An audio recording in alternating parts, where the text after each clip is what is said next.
Great to see all of you be here. This is the beginning of the GSMA curated session that we are starting this year at IMC. We have a series of sessions which are planned for today and tomorrow. Today from 2 p.m. to 5 p.m. and from tomorrow from 10 a.m. to 1 p.m. I have the privilege to introduce our Director General, Vivek Badrinath. Vivek, can we have you on the stage? I'll request Vivek to give a short keynote before we start the curated sessions. Over to you, Vivek. Thank you, Debashish. Thank you so much. Welcome to all. Good afternoon, everyone. It's a privilege to welcome you here on behalf of the GSMA. This session is part of our ongoing partnership, both with the Government of India and the organizers of the IMC, as well as our industry partners. This partnership took different forms. Yesterday, we were privileged to sign an MOU with the NCA about information and knowledge sharing. And this session that GSMA has curated is another example of our real intent to share knowledge, to exchange on ideas, and to bring in an international perspective to the proceedings of the IMC. Today, India stands at the forefront of a profound digital transformation. With the world's fastest 5G rollout, pioneering digital public infrastructure, an ambitious India AI mission, the country is not only driving inclusion at home, but also becoming a real model for the global south. At the GSMA, we're proud to be associated with this journey and to champion it. Our mission is to bring together operators, technology providers, policymakers, innovators, to create digital ecosystems that are open, secure, and inclusive. So from Open Gateway APIs to our United Against Scams program and our APAC Anti-Scam Task Force, we're working to ensure that mobile networks are platforms for innovation, for trust, and for growth. And this is precisely what today's sessions will be about. This afternoon, we will explore a number of things. We'll explore how programmable networks and open APIs can unleash a new wave of innovation for fintech, for commerce, for logistics.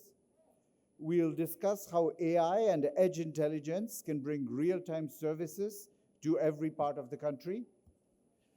And also, an important subject, how responsible AI governance, which will also be the subject of broader discussions next February, can ensure that trust and ethics remain at the heart of these very intelligent networks. I sincerely encourage all of you to engage in these conversations, to share your experiences, and to challenge us to think bigger. From whichever area, industry, public service, public research, private R&D, academia, all of your points of view are relevant for us to progress on these cutting-edge subjects. The future of mobile is not just about connectivity, it's about building a trusted, intelligent, and inclusive digital society. And together, I believe India and the GSMA community can certainly lead the way. I thank you and look forward to rich discussions ahead.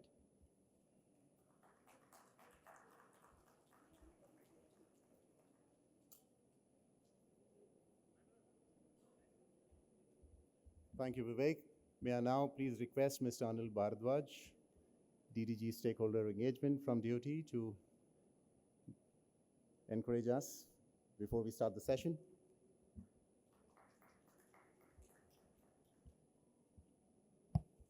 Thank you, Debashish. India's head of AI mission, Abhishek Singh ji. GSMA DG Vivek Badrinath, I hope he's still here. My friends from industry. The topic for GSMA curated sessions is going to be AI, and because I have seen the details, lot of stuff will be discussed, so I won't delve into AI or give you any specific thing, but I will say only one thing, that AI is actually here. We may not be able to see it, but all of us are experiencing it. It is changing the whole paradigm of work.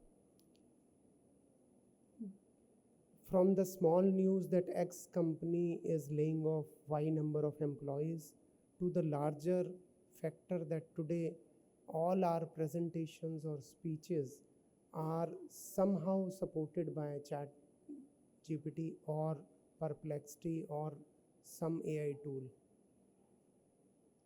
Coming to specifically to telecom side of it, the whole network is now becoming seamless and one. We are looking at compute at the edge and real-time compute. The cloud and network, specifically the pipe and the cloud servers are going to become one, because in the real-time agentic AI will require thousands of agents or millions of agents to work together to deliver what anyone requires. And for a customer, it is not important whether it is coming from cloud or LLM or SLM or whatnot. And that is why I am saying AI is here and now. Coming back to the core theme of these conferences, my compliments to GSMA that they have come to India in a bigger way. They are part of this India Mobile Congress. We as Department of Telecom really value their association with India, value their support. We have signed up a skill training MOU also yesterday with them, and I am sure that GSMA will find value in these sessions, and all of you will benefit from the talks and serious discussions which will emerge, and I am sure some reports will be culled out by the people who are working behind the scenes, especially the KPMG team, which will create actionable not only for the Department of Telecommunication, but all not Government of India as well as for the industry. We at DOT are trying to integrate things using whatever SLM we can create, because we have the data set, and our financial fraud risk indicator is nothing but a step in that direction. Our team made a great presentation yesterday in front of PM. I am sure some of you would have seen it. The idea is that whosoever has the data, he has to ensure that that data is put to use in such a way, and everybody has to work together. And when we created what was an idea 9 months back, became a reality in May 2025, and is today, as I speak, we have stopped more than 200 crores of transaction thanks to the 11 banks which are on board, thanks to the UPI integrators like PhonePe and Paytm which are onboarded. And RBI has issued last week only a circular to all the banks and all the NBFCs to come on board. The next stage for us is that we will bring all mutual funds and fund manager in the same loop, because if we, the enabler, are smart, then the people who are putting our citizens to risk are perhaps smarter, and they are finding newer and newer ways. So we are integrating that and making use of these AI tools to solve the problem of common citizens of the world. With that, I again call upon GSMA to engage with us more. We value this partnership of this global organization, and we want them to expand collaboration with us so that it is mutually beneficial. Whatever we can give to the world in terms of our initiative, whether it is UPI, whether it is our Jam Trinity, or whether it is the FRI or the Sanchar Sathi. These are all small initiatives but very, very positive steps for the citizens. Talk to a citizen whose phone is lost and police is able to recover it in less than 24 hours and give it back, because phone is not just that 20,000 rupees second-hand device today, it is our life. So if we working with police could solve the problem, and that is what we want GSMA to take it to the world, and similarly bring the best example and best practices to us, so that we can help our citizen from the global best practices. And that is what we would want this collaboration to increase, improve and expand. And I thank GSMA for inviting me here to make these remarks on behalf of my department. And I am sure that the interactions and discussions in next 2 days will be meaningful, learning, and will enable us to take action. Thank you. Thank you very much.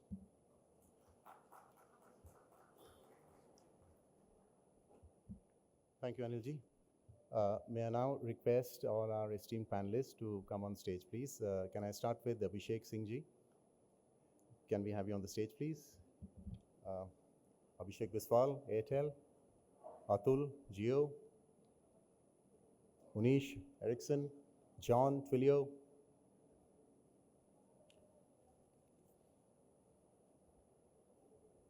Thank you.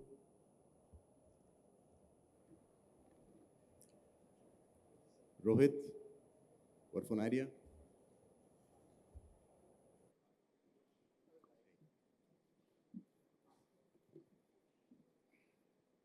Without much ado, I think I would like to start. We have Abhishek Singh ji, Additional Secretary from MeitY.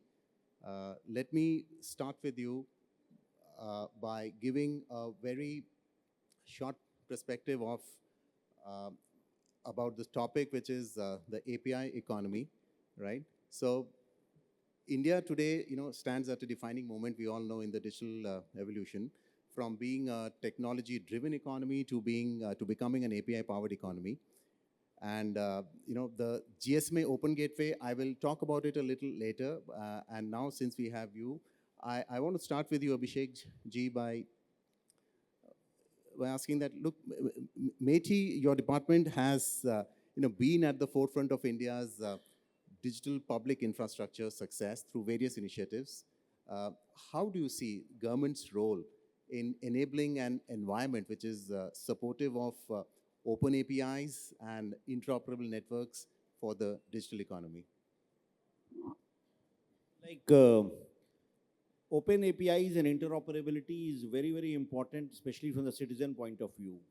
Especially when a citizen is dealing with any service the government is offering, the citizen does not really care whether Department A is offering that service or Department B is offering the service. For him, the need is to get the service, and the government is required to do services as a whole of government approach. The idea is to ensure that different government systems talk to each other, share information with each other, and citizens are benefited in such a way that he doesn't need to care whether he has to go to the Panchayati Raj department or rural development or health. He should be able to get services in a seamless manner. And this is facilitated by exchange of information amongst various systems in an interoperable manner through APIs. Like, I'll give you an example. For example, if somebody is wanting to get benefits under the Ayushman Bharat Health Scheme, which guarantees health insurance for up to 5 lakh rupees for a family. So he may, in the current scheme of things, he is required to make an application for the getting benefits under the health insurance scheme.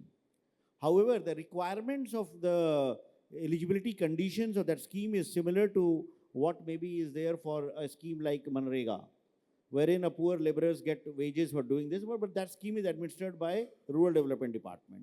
They have a clear database in which they have identified the eligibility, they have identified the beneficiaries while doing so. By all means, the eligibility conditions for the health insurance, the eligibility conditions for somebody doing wages is similar. So if we could interlink these two systems with APIs in an interoperable manner, one will be able to offer services proactively without a citizen seeking an application at another state. But similarly, for scholarships, we know that we have various schemes under which, for weaker section of society, for scheduled castes, for minorities, there are scholarships. These certificates are also issued by one government arm. Then the data with regard to who is studying in which grade is also kept by the school. But again, we ask citizens to make an application for scholarships rather than these two systems talking to each other. through APIs and making it happen. So what we in the government are trying to do is to ensure that we break these silos, unlike what we do in many cases, and in telecom you have done that. Like it's possible for an Airtel subscriber to talk to a Jio subscriber or a MTNL subscriber. And how does that happen? There are protocols defined with regard to exchange of that. The same thing was enabled on UPI, wherein I could be able to transfer money from one financial system to the other financial system by defining protocols through which is done. So all of it is made possible only when we define the interoperable standards, we define the APIs through which the information exchange will happen. And if this is done at a larger scale, like what we are doing as part of Open API project under MATI, under which 6,000 APIs have been exposed. So today, information with regard to identity, like for example, when you go to the airport and use a service like DigiYatra, what are you doing? Your face, which is captured by the camera, is matched with the face on your ID card, which you have uploaded. The name on your ID card is matched with the boarding pass, the name on the boarding pass, which is also uploaded. And these systems, they talk to each other through APIs which you work in, and you are allowed to enter seamlessly into the airport. So open standards, interoperable standards, APIs are at the core for enabling ease of living or ease of doing business. So that's what we are trying to do. There are some sectors in which we have been able to do, but there are many more in which you'll be doing in the days to come. Thanks for those insights. And while we talk about APIs, I think it is fair to say that in the telecom world, I think it's just for the last few years that we are talking about APIs, but the REST APIs and the rest of, is some, from the IT world, if I pick it up, we are dealing with those APIs, the REST APIs for decades now. But it's only for the last 4 or 5 years that, the telco APIs are gaining popularity. And we are trying to see how we can leverage those APIs to make something useful out of it. Atul, let me come to you. Jio has been one of the early adopters of the Open Gateway initiative globally, right? How do you see the network exposure and the API-driven innovation, right, that you're also now involved with, changing the way that telcos engage with developers and enterprises? Great question, Devashish. See, to understand this, I would say we need to look at the evolution of API monetization in telecom sector. Starting with, I would say, closed and internal APIs, because the focus was more on operational efficiencies and revenues rather than making money out of APIs. That was a starting point for telcos. But if you look at today, monetization is a core strategy. But we have not come directly to this phase. We have, we've gone through a journey where we had multiple steps like exposing SMS and billing to third-party aggregators and platform. So if you look at current state where we're talking about monetization of APIs, the reason why we are able to do it is because of feasibility of cases like number verify and 5G network slicing. Now, on one hand, we are able to monetize these capabilities, which are core telco capabilities. We are also able to reach out to different industries. So the reason why we wanted to, the need of the hour, I believe, is to reach to a wider community. We have worked in B2B space for quite some time. Now it's time for us to reach out to new partners, a broad, wider community of developers, so that they can come out with cases where these APIs or core capabilities of telcos can be used to solve real-life problems. Now, to give you an example, we know about two unfortunate incidents that happened in India in this year. One was the celebration after IPL in Bangalore, and recently there was a stampede in Karur, Tamil Nadu. Now, the commonality between these two episodes was the turnout was much more than expected. Now, if you look at open APIs, we have APIs like geofencing subscription and congestion insight. These two put together can help the local administration in defining a polygon and getting real-time updates or at least near-time updates to know how many people are walking into that area and how many people are walking out. This is just one example. I'm sure with initiatives like Open Gateway and the hackathons we are trying to do, we'll get innovative ideas solving real life Indian problems. Sure. Thanks, Atul. For the benefit of the audience, let me just share a couple of things about what GSMA Open Gateway Initiative is all about. So this is a global initiative in which we are, the intent and objective is to standardize the APIs so as to help the builders and coders so that they build once and they scale everywhere. So it's focused on interoperability, it's focused on standardization so that once a app builder is creating an app in one country, and if tomorrow he wants to expand to a different country, he doesn't have to worry about integrating every time with a different operator in that country. And using these APIs, which are all coming to a standardized level, it will be easier for him to scale better. And while Atul, you gave the perspective on the technology side, Abhishek, if I can come to you on the monetization and the business models in the API economy. So Airtel has been deeply involved in the digital innovation, starting from Airtel IQ to network intelligence offerings. How does Airtel view the business and the monetization potential of open APIs for both the operator as well as the ecosystem partners? Thank you. I think I want to start with what Abhishek ji said, right? He said the idea of creating these APIs and interoperability is making the life of either the developer or the user better. That's the reason why all of this exists, right?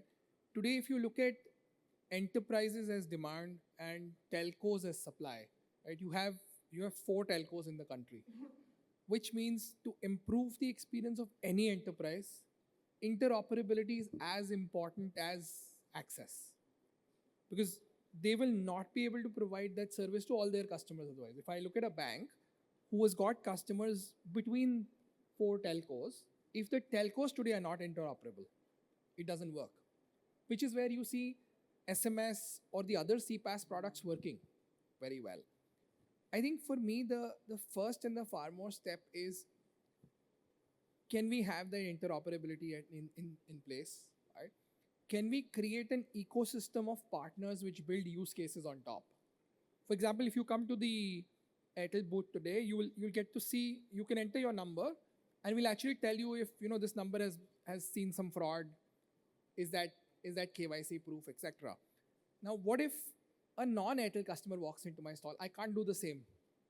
From a bank's perspective, I need to create a harmonized solution across all these telcos, which is where the interoperability piece is important. So while we can continue to consume this as an enterprise and continue to sell this as a telco, having only on-net solutions does not help. So the first call out is, can we solve that problem? Right? Now, the minute you do this, right, for enhanced experience, I think this will be 4 or 5 times the size of CPaaS in the country, because that is the quality of experience that you will offer, and that is the depth of engagement that you can offer with some of the network APIs. So I would leave it at that. I think it's about 4 times, and I think interoperability is important. Thanks, Abhishek. Rohit, you have been driving innovation through partnerships and interoperability at Vodafone Idea, right? So if you can share your thoughts on how is Vodafone Idea approaching revenue generation and new business models in an increasingly API-centric landscape that we are seeing, as I spoke about over the last couple of years. What are your thoughts on that?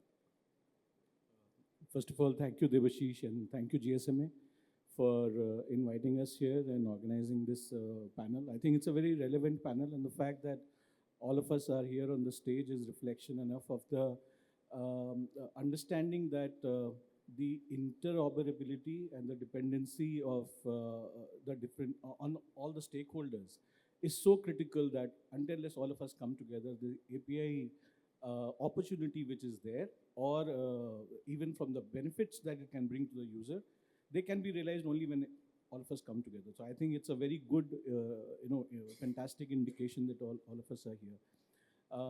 Answering your question about, the different innovations that I think we just need to take a step back and understand the framework or the landscape within which we are trying to do these innovations. The first and foremost is the data safety, data privacy and security of our customers. That becomes the guiding line or the umbrella within which all the innovation has to happen, because ensuring the safety and creating the digital trust for our users is paramount, and that's a responsibility that we all carry as a telco. The second area which defines as to what could be the opportunity as far as innovation is concerned is what is the actual signal that we are using as a telco, which can be converted into a solution. And I think there is a wide range of different data points or signals that can be brought forward from a telco point and created a solution. And I'll talk a little bit about those possible solutions.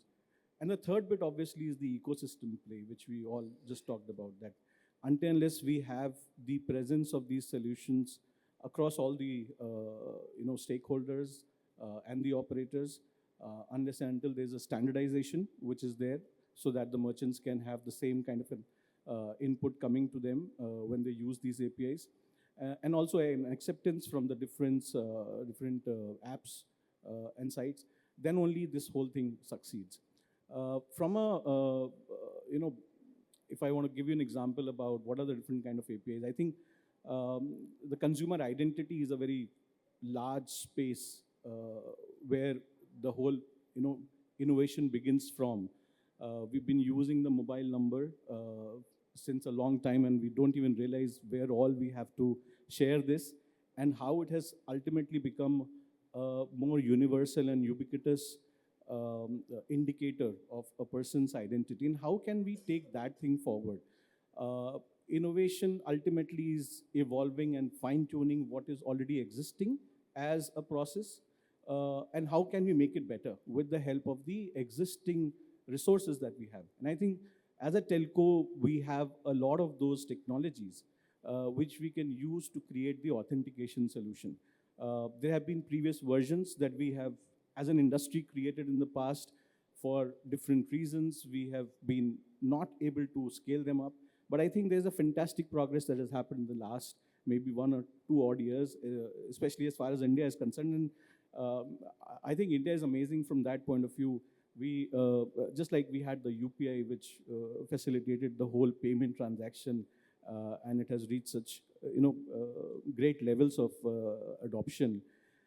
Similarly, if we have to create an authentication API, the standardization has to happen as per the Indian market is concerned. So we're working closely with entities like NPCI, where we're trying to create specifications which work towards a large community of players like the banks, the fintech companies, so that they can use those specifications. Just to give an example, beyond identity, we mentioned about AI. I think there are different interest and risk assessment signals that you can actually create out of the different understanding that we have of the usage behavior for our customers. We have been providing a API which has really helped several banks and BFSI customers to basically cater to the needs of new to credit borrowers who are trying to apply for a loan for the first time, but they do not have a credit score in the bureau. And because of no other method of taking a lending decision,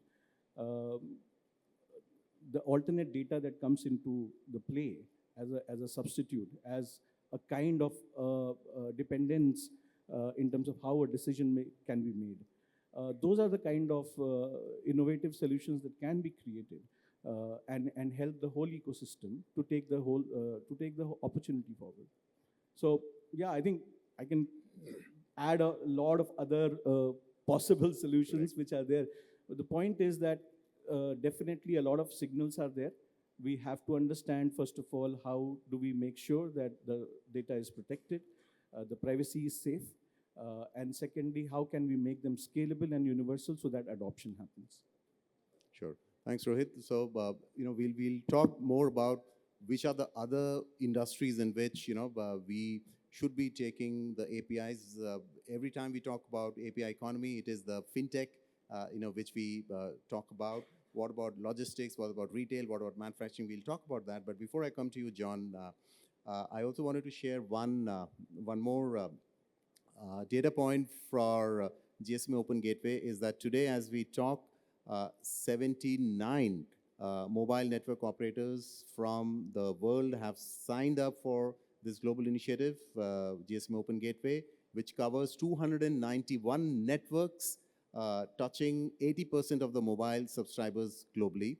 And we have a few people from the audience who are also engaged, like I see Vaibhav sitting there from Napstrack, is also engaged with us in the APAC region for some of these initiatives. So, John, you work closely with us, and with Vaibhav as well. John represents Twilio. So, Twilio has been a pioneer, in building, global communication APIs, and, you're an API aggregator. So, from your vantage point, what lessons can India learn, from the, APAC region, from global API ecosystems?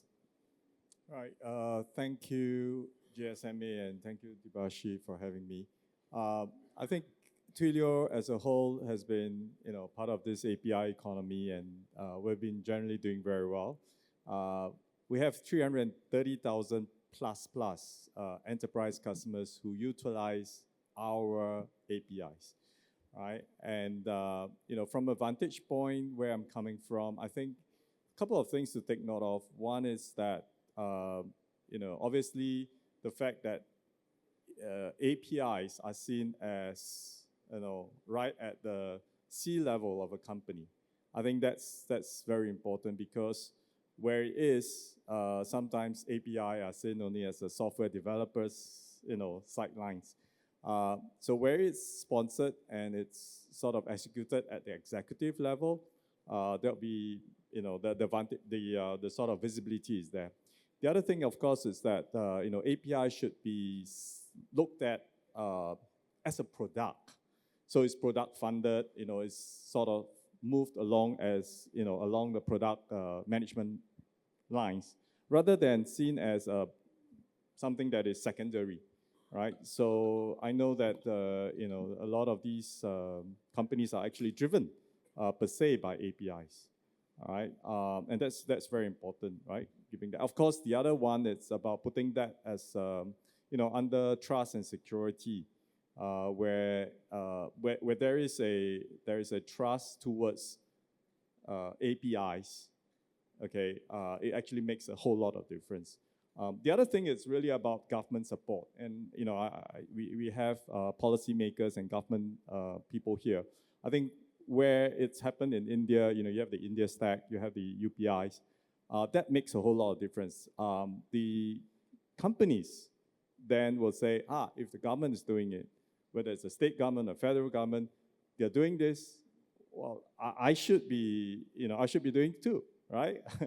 So I think where telcos are right now, I think I work together with all three and all four operators here in India to build upon the network APIs. Yeah, that is something that should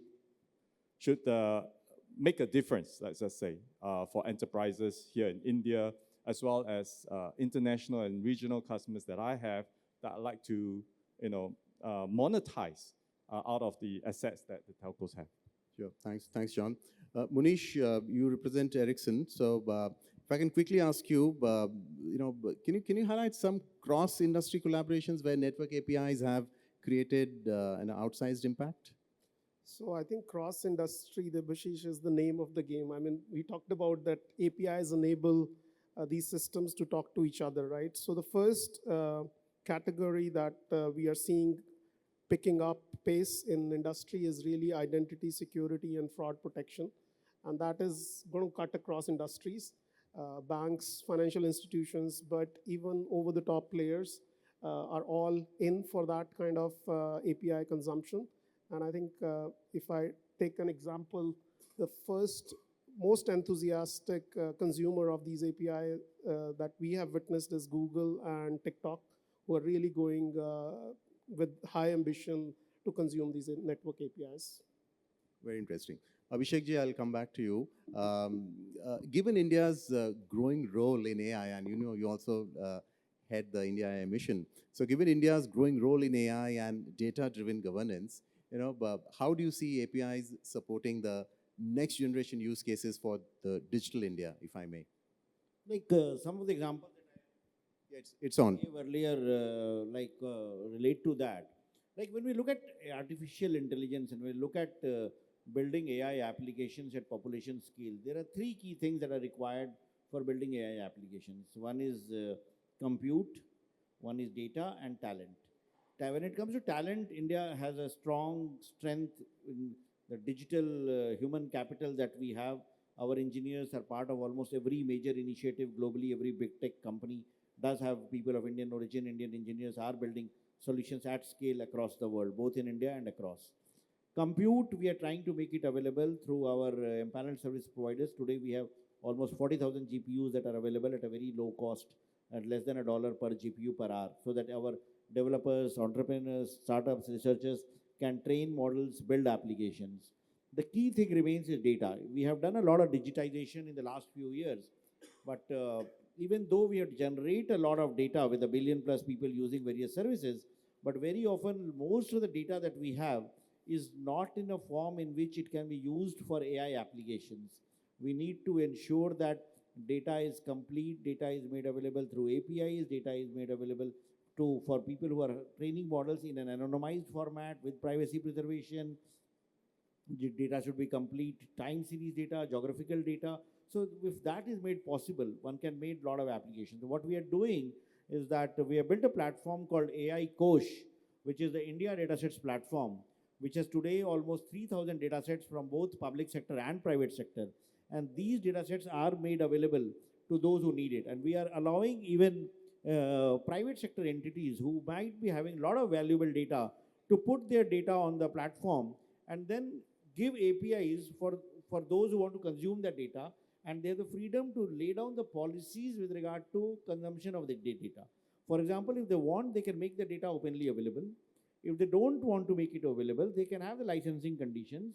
The licensing conditions can define which group of entities or in what ways they can use it. There can be a cost to that data. So in a way, it's trying to create a whole framework of data economy, which would ensure that data becomes the medium for building AI applications. And then only we'll be able to kind of realize the power of data.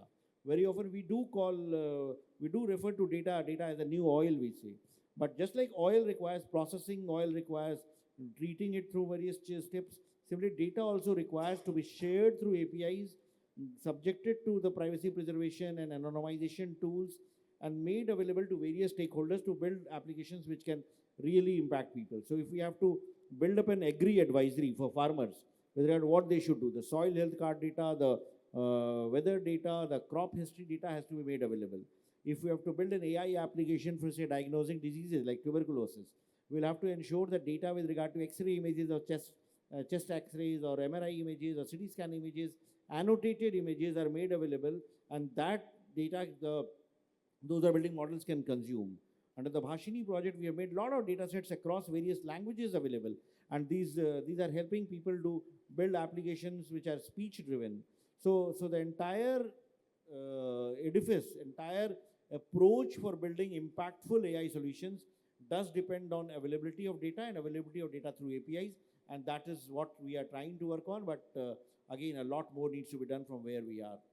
And as we were discussing the other day, along with Vivek in your office, specific to our country, India, right? Because there are so many languages, and we are a lot of people here. So if you can briefly again, elaborate a little bit about the Bhashini project, the SLMs, the LLMs that you're trying to work with, how it will, because AI shouldn't be just discussed in metro cities and all.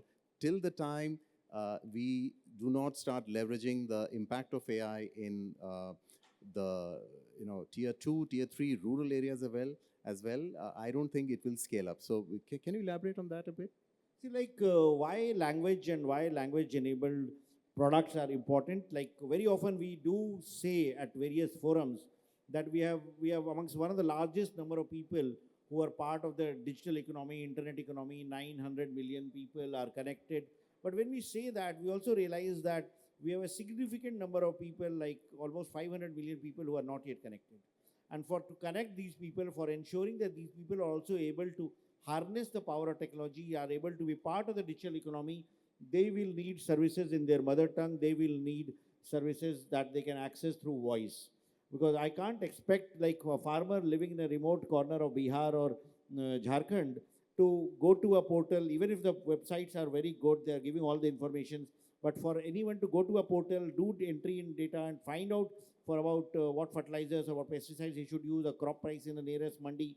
There is a beautiful app called eNam on which you can go and find the prices of mandi. But for it's not very user friendly. Instead, if we can enable a system in which a voice input can come in, a farmer can go and say that I live in this area and I am sowing this crop and my crop is showing some diseases. What should I do? And immediately, if that speech is converted to text and that text goes into an AI engine and then the outcome comes and then again it's converted to speech and he gets the answer in real time. That will be the power of technology. And what we have seen is that it works in several domains. We have done it on the Umang app, which has got a lot of public services, wherein not only people can speak to smartphones and get replies back in voice, they can even try it out on a feature phone, on a 2,000 rupees phone, which doesn't have internet, call up a toll-free number, give a voice input, and then the voice gets converted into text and all that IT happens, AI happens at the back end. The end user doesn't care what you are doing at the back end. Ultimately, he wants a answer in real time.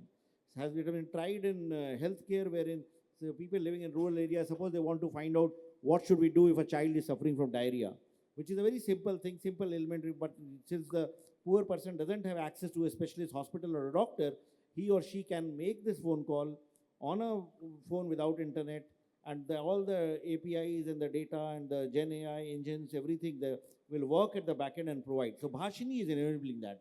Bhashini has today made APIs across all Indian languages freely available. It's available on apisetu.gov.in. It's available on aicoach.gov.in.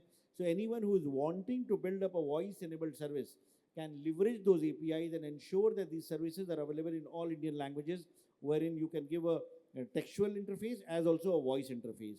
So Bhashini is solving the problems for all sectors, whether it's healthcare, education, agriculture, and there are startups which are building solutions for teaching students. Like AI tutor has become a very interesting use case. Suppose a child has to understand Pythagoras theorem. In the school or the books, they explain it in English or Hindi, not in all languages. And sometimes the teachers who teach these subjects in real schools, they also go by the learning outcomes and the learning abilities of the top 5% of the class, and then they move forward. With the Bhashini APIs, there are startups who are building such tools wherein a child can keep on querying a bot in his own mother tongue in different ways and keep on asking till he gets the right response, till he is able to understand. So a combination of the language APIs being provided by Bhashini and the AI tools that we are going to build in is transforming all sectors, is bringing in efficiency, is bringing in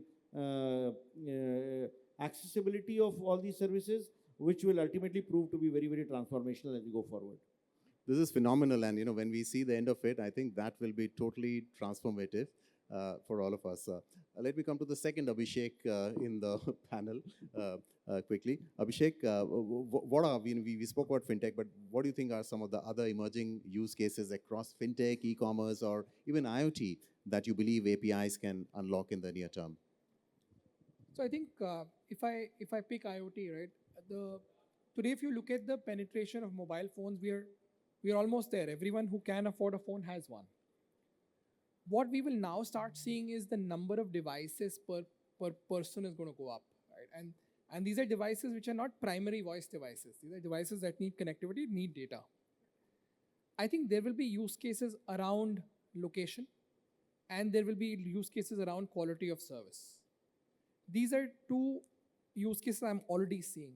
I mean, location tracking for logistics on IoT SIMs is a use case that we are very familiar with, and we've helped a lot of organizations get to that, right? Getting better quality of service on your laptop versus your phone because I'm on a video call on a laptop, and for that duration of the call, I want better service, is the next quality or next type of use case that are coming. So I think for me, beyond BFSI is large because there's real fraud, there's real value that can be ascribed immediately, right? Beyond BFSI, these are two areas that I do think are seeing a lot of maturity. Sure.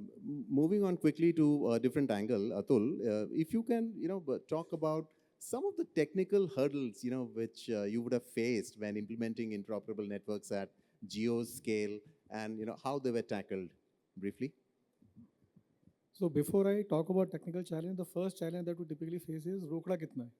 We have to have an answer to this question.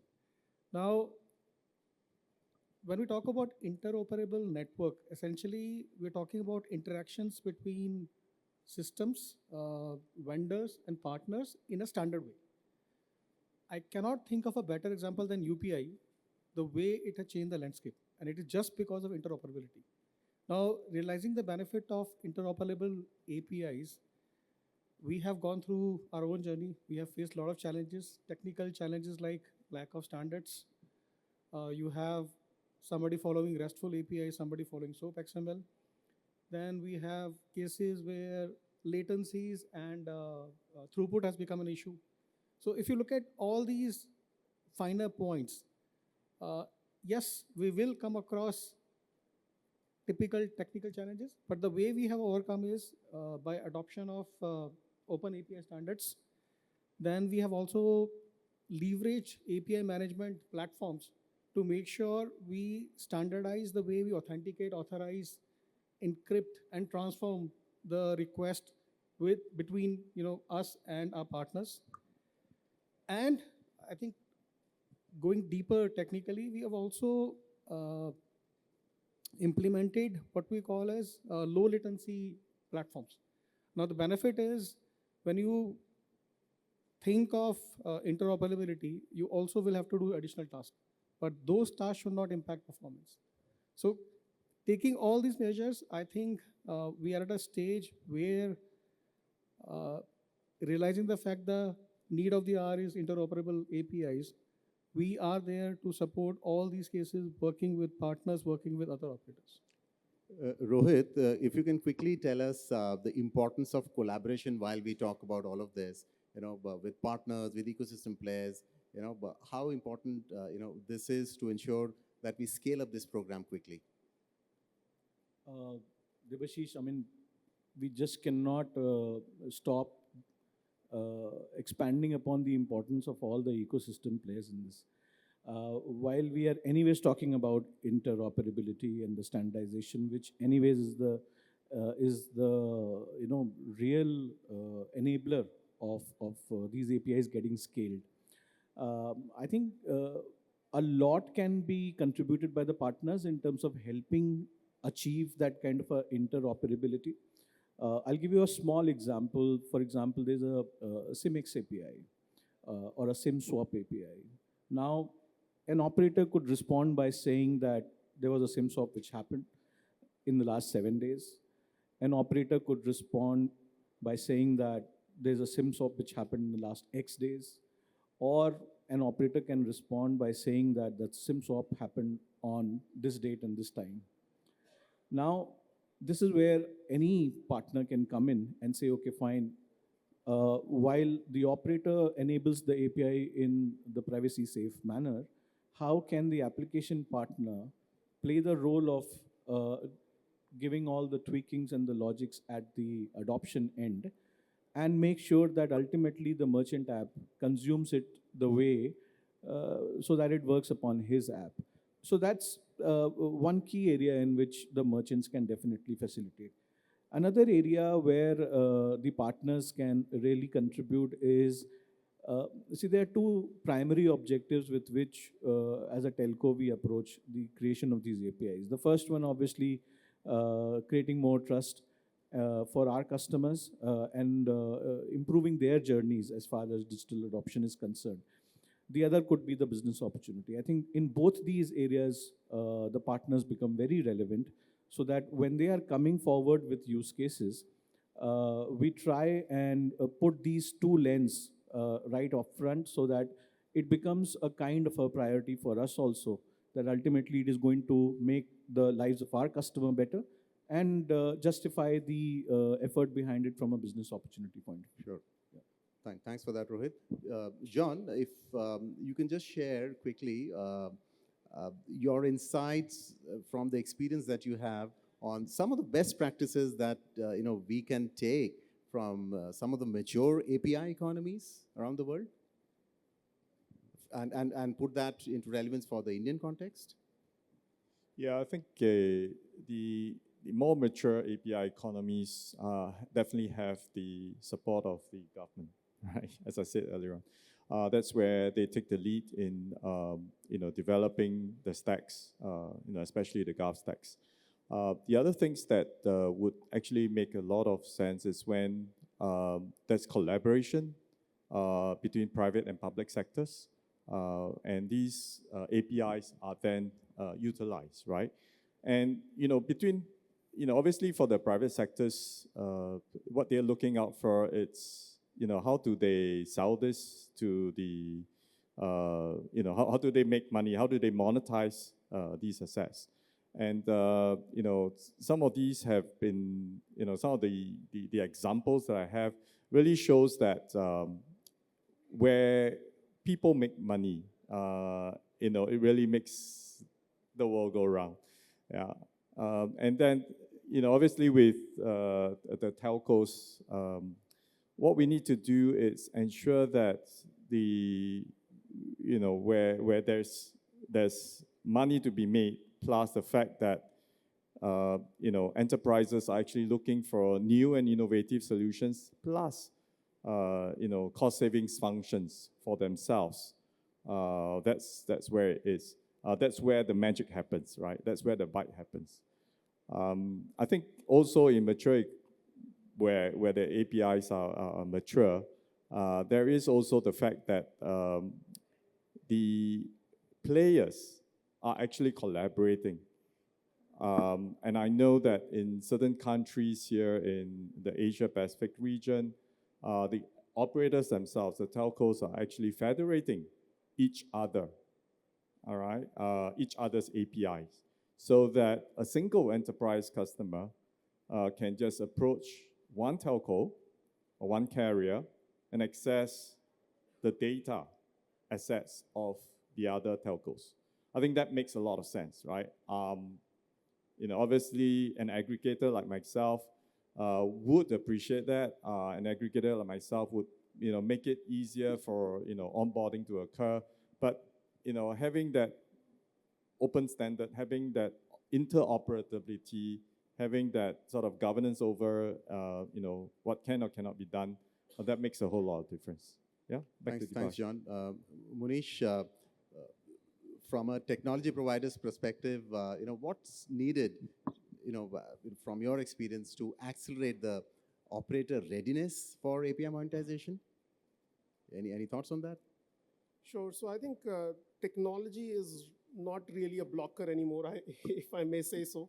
I think it's more the logistics, the process, the regulation around how do you make these APIs consumable, where we need some acceleration.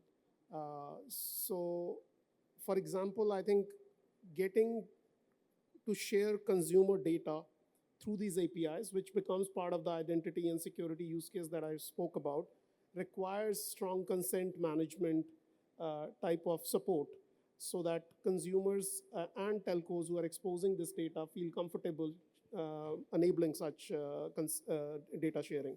So I think that's one example where we as Ericsson is trying to come up with a solution that can facilitate faster rollout of these APIs. And then there are tons of others where we are trying to help enterprises, wherever we see a blocker from enterprise adoption perspective or telco adoption perspective, we're trying to build some common solution that can accelerate rollout of those APIs.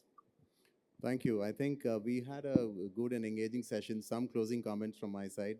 I would like to thank all the panelists for your time. This is a new venue which has been tried this year for IMC, not at the heart of the city. So thank you to all. I think what we have heard today is that India's digital future is not just about faster networks, but it's about smarter programmable networks. The API powered economy represents the next phase of digital transformation and where telecom networks evolve to create new possibilities. I thank each one of you again, and the conversation continues. Thank you very much. Can we have the plaques, please?